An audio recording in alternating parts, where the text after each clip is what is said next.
यहाँ सब जनी का एक इकट्ठा भइल बड़ा लोगन। ई जान तड़ा लोगन तो हम लोगन का रोज रोज का लड़ाई झगड़ा वाला इस सिस्टम यहाँ ख़त्म करे बा। यही कर दिन बोलौले बानी तो हम उनका बंटवारा हो जा, आपन आपन बनावा खा लोगन। बात के सुन लिहला लोगन ध्यान से, आ सुनो लोगन, अपने दिमाग में बैठावा लोगन। अब आपन आपन तोहन लोगन को का दुख बा का सुख बा का बा बतावा लोगन।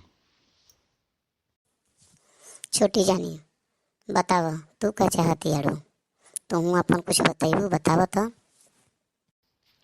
का कहल चाहती अड़ू तू हो, का करबू बताइबू, आगे बताओ तू। हमके कुछ नहीं बतावे बा, ना हमके बतावे बा, ना हमके बूढ़ा बूढ़ी करे बा, ना परिवार के करे बा, हमके केहू के नहीं करे बटे। हम आपन अलगे बनाई खाई, आपन अलगे रहब। हम केहू की कुछ नहीं करे जाब, ये लोगन के मुँह वाला कहू तो हम नहीं करे जाब। ठीक बा, तू तो नहीं करबू, हम करब, चलो। अब बताओ पापा जी, ई बताओ कि उ त नाई करी हैं आउ करी हैं, तू धीरे सुन के देव उनके लेब उनके करब, कोनो बात नाई बा।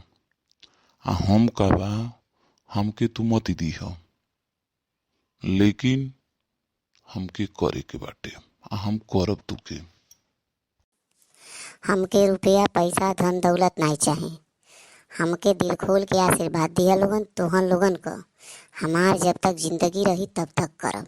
आ हमके इहो नहीं बा कि तू बेटौआ मांगी तो देबो, बेटौआ के करबो तो हम तुके करब चाहे नहीं कर। तू बेटौआ के देबो नहीं देबो हमसे उसे बिल्कुल मतलब नहीं बा, हमके करे के बाटे।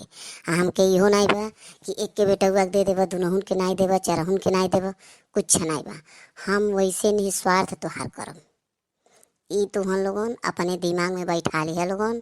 और हमार दुआरे तुहन लोगन करतीन हमेशा खुलल बा, रात दिन बारिश सूखा हर मौसम में खुलल बा। जब तुहन लोगन के दिक्कत परेशानी हुई तब तुहन लोगन हमरे दरबार में चली गई है लोगन।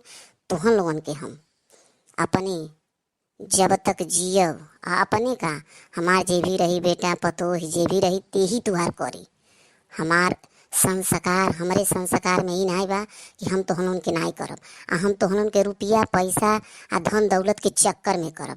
आ हमके इहो नहीं करे बा कि तू बेटौआ के देबो, फलनवा के देबो, धमकवा के देबो तो बेटौआ ला के हमके दे। ना ना ना ना ना ना, तुहन लोगन खाली हमके आशीर्वाद द लोगन। हमके उतने चाही, हमके तुहार रुपया पैसा धन दौलत कुछ नहीं चाही, बस हमके इतने कहे के रहल। एक बात और कहल चाहतनी पापा, ई बताओ 17 साल सर्विस कैले बाड़ा, 17 साल के सर्विस में हमहन के का कैले बाड़ा तू, हमके पर्सनली का कैले बाड़ा, हमारे परिवार के का कैले बाड़ा। तू जौने साल से कमैले बाड़ा वही साल से हमहू कमैले बानी। जौन बा जब हमार सैलरी मिलल तोहरो सैलरी मिलल, जौन कैलो तोनों में हम तू दुनिया कैली जा। तो हम ते अपने पैसा से कैली, तू अपने पैसा से कैलो, तो हमके कहाँ दियल। अरे जे के दे ताड़ा ते के दो, ते के जिंदगी भर भरो बस। हाँ, भगवान ये करे कि तू हमेशा वैसा ही भरो, हमरे तोहरे ओकर लालच नहीं बा, आज भी नहीं बा, कबो नहीं बा। घर छोड़ के गई हली ना ऋषिया के, ऋषिया गई हली ना तोहरे धन तोहरे रुपया से, न पैसा से, न तोहरे अनाजी से, न तोहरे पानी से, कोनो चीज से हमरे ना मतलब रहल नहीं रहल नो। हम अपन चलौली नहीं। आ तबू जब तोहरे साथे रहली, परिवार में रहली, पूरा तनख्वाह है जितना पावत रहली कुल तुमके देत रहली, तो हमके कैला कहाँ से। तबो नहीं कैले बाड़े, अबो नहीं करे बा हमके। हाँ, हमरे जौन रही तौन हम तुहन लोगन के करब, तुहन लोगन के कमी नहीं होके चाहिए। तुहार अपन बात तू अपन करो, जब तोहरे नाई रही चाहे रही, हमरे जौन बुझाई हम अपने तरफ से तुके करब, ई तू जान ली। हाँ सुनो, हमारे केहू के कैले धैले के आसान आए बा, ठीक बा। हाँ, हमार भाई बुढ़ापा आवता, हमके जे कह दी ते ठीक बा, नहीं करी तो कौनो बात नहीं बा। हमार जौन धर्म बा ओके निभावे बा, जे के नाई बा ते के दे तानी दे बा, बस हमके इतने बा ते अपन ले।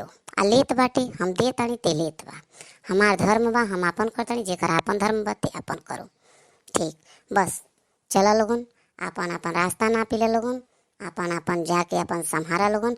आज हमरे बा बाबू बिहान पर तुहनो लोगन पर परी, तुहनो लोगन पैदा करताड़ा लोगन बेटी बेटा, तो तुहनो लोगन के एक दिन पतो ही आई बेटवा होई, उ दिन तुहनो लोगन के देखे पड़ी जौन दिन हमके देखे पड़ता।